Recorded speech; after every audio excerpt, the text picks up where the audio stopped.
ఎంతో కరకరలాడే fried onions ఎలా రెడీ చేసుకోవాలో చూద్దామండి ఒకసారి. చూడండి చక్కగా టు అవర్ ఛానల్. ఈరోజు మనం ఫ్రైడ్ ఆనియన్స్ ప్రిపేర్ చేసుకుందామండి. దాన్ని ఫస్ట్ మనం చాక్తో కట్ చేస్తే ఇంత సన్నగా రావు కదండి, అందుకని చెప్పేసి ఈ తురుము సన్నగా తరుక్కునే తురుము తీసుకొని నేను ఆనియన్స్ చాప్ చేసుకున్నాను. ఆయిల్ స్టవ్ మీద పెట్టుకున్నానండి. ఆయిల్ స్టవ్ మీద పెట్టేసుకున్నాను. ఆయిల్ కొంచెం కాగిందని తెలియడానికి ఒక ఆనియన్ వేద్దాం. చూస్తే కాగలేదు కదండి. కొంచెం కాగిన తర్వాత బాగా మీడియం ఫ్లేమ్లో పెట్టుకొని మనం ఆనియన్స్ స్టవ్ మీద ఆయిల్లో వేసుకోవాలి, లేకపోతే ఆనియన్స్ మాడిపోతాయి. ఇలా సన్నగా మనం కట్ చేసుకుంటే త్వరగా వేగుతాయి, ప్లస్ చక్కగానే పర్ఫెక్ట్గా వేగడానికి బాగా యూజ్ అవుతుంది మనకి. అన్నీ ఒకే విధంగా వేగడానికి బిర్యానీకి పర్ఫెక్ట్గా వేపుకుంటే సూపర్గా ఉంటుందండి. అదిగోండి చూడండి, ఆయిల్ కాగింది. ఇప్పుడు అన్నీ ఒకేసారి కాకుండా కొంచెం కొంచెం వేసుకుందాం. ఇవన్నీ నేను సగం ఆనియన్స్ వేసాను ఫస్ట్. ఇవి వేగిన తర్వాత ఇంకొక సగం ఆనియన్స్ వేస్తాను. ఇలా వచ్చినాయి కదండి.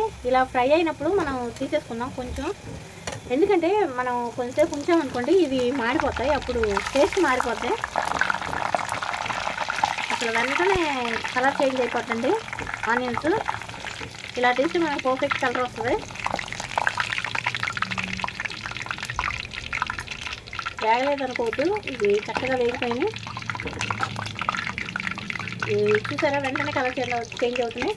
ఇదిగోండి, ఇది ఇలా వేసేసుకొని టిష్యూలో వేసేసుకుంటే మనకి ఆయిల్ పీల్ చేసేది, ఏమైనా ఎక్స్ట్రా ఆయిల్ ఉంటే అది పీల్ చేస్తుంది. నేను ఇంకొక ట్రిప్ ఆనియన్స్ వేసుకుంటానండి. కానీ ఇవి వేపుకునేటప్పుడు మీడియం ఫ్లేమ్లో పెట్టుకొని వేపుకోండి, చక్కగా వేగితే.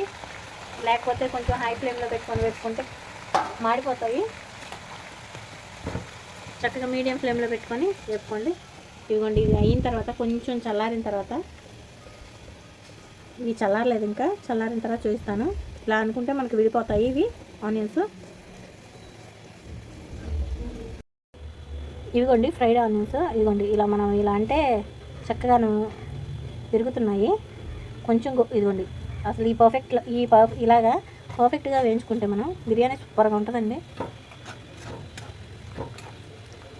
మా వంటలు కనుక మీకు నచ్చినట్టయితే లైక్ చేయండి, షేర్ చేయండి, సబ్స్క్రైబ్ చేయండి, బెల్ ఐకాన్ని క్లిక్ చేయండి. Thanks for watching. Thank you friends.